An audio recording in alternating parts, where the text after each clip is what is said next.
Hi, I'm Paul Edwards, author of the Mourner's Woods books, and first and foremost, a monster kid. Tonight I'm watching The Frozen Ghost from 1945, starring Lon Chaney Jr. and Evelyn Ankers. Inner Sanctum was a very successful horror anthology radio show. And during the height of its success, they decided to branch out onto the silver screen and make a series of Inner Sanctum movies, all of which starred Lon Chaney Jr., not in the same role. He played a different role in each film, but they were productions that all featured him and had somewhat similar themes to them, even though they were not in the same continuity. In The Frozen Ghost, Lon Chaney Jr. plays a stage hypnotist, Gregor the Great. And in the opening scene, one of Gregor the Great's acts goes horribly wrong when a drunk from the audience insists on coming up and being part of the show, and Gregor the Great hypnotizes this problem audience member and in a fleeting moment wishes that the guy were dead, and sure enough, the guy actually drops dead.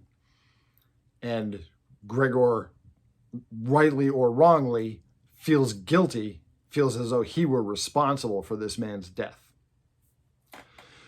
So, despondent, Gregor gives up his nightclub act and wants to go into seclusion while he figures out his next move in life.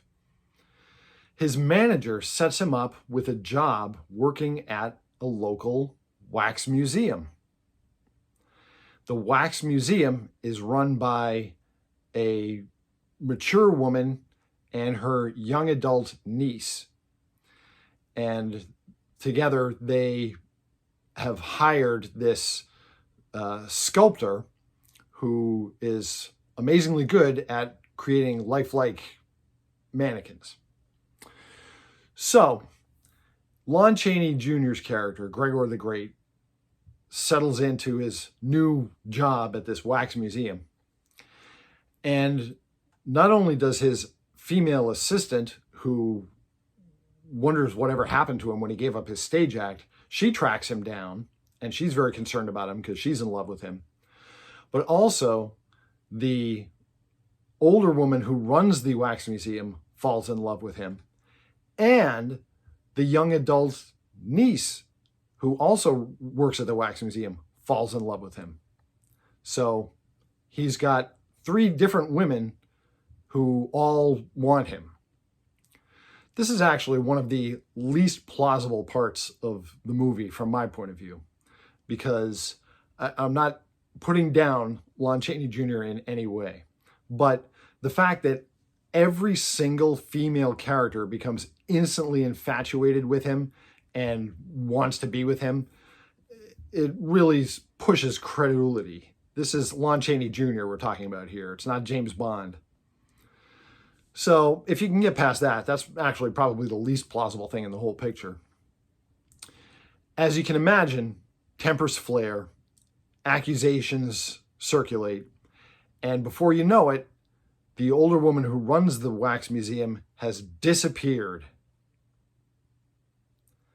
Well, if you've ever seen a wax museum movie, you can guess where the woman can be found.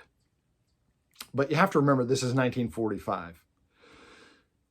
Mystery in the Wax Museum had come out back in the early 30s, and not a lot of people saw it. It wasn't very popular.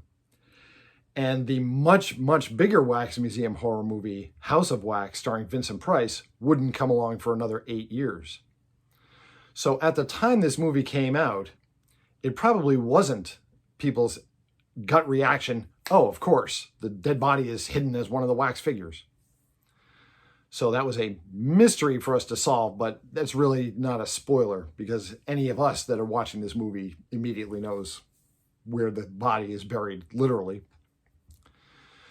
No, the real question is, who did it and why? I will not spoil for you the solution to the mystery, but I will say that it's obvious that somebody in Gregor the Great's life is a complete traitor and has not had his best interests at heart from the very beginning. But you'll have to watch for yourself to find out who that is. Frozen Ghost is a film that was slapped together pretty quickly. Universal Studios ran these Inner Sanctum movies, and they put out about 2 of them a year for 3 years.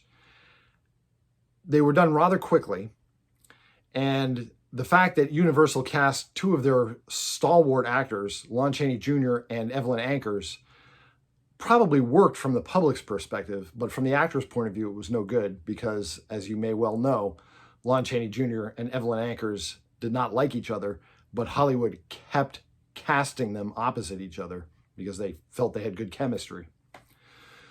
So this is a reasonable Universal Studios entry. Certainly not a masterpiece, and without telling you the ending, I can't tell you what my objection is, but there are certain plot elements that don't make sense. If you see the movie through, you'll catch what they are, I'm sure. But overall, it's not bad for a midnight movie. It moves right along. It certainly never gets boring. And it is hard to tell, at least for part of the movie, what is really going on in terms of who Gregor the Great's real enemy is. But that's why it's called an Inner Sanctum mystery. This film is released on a number of compilations that include all of the Inner Sanctum mysteries. This probably is the best one of the Inner Sanctum movies, this and Calling Dr. Death. And it's absolutely worth checking out. Listen, if you are a fan of classic monsters and vintage horror, check out my book series, the Mourner's Woods books. I'm self-published on Amazon. I've written a series of novels that take place in a haunted forest, and I bring back the vibe and feel of 20th century B movies in a contemporary setting. My books are for sale on Amazon. My books, again, are the Mourner's Woods books. I'm Paul Edwards. Thanks for letting me talk to you some about The Frozen Ghost.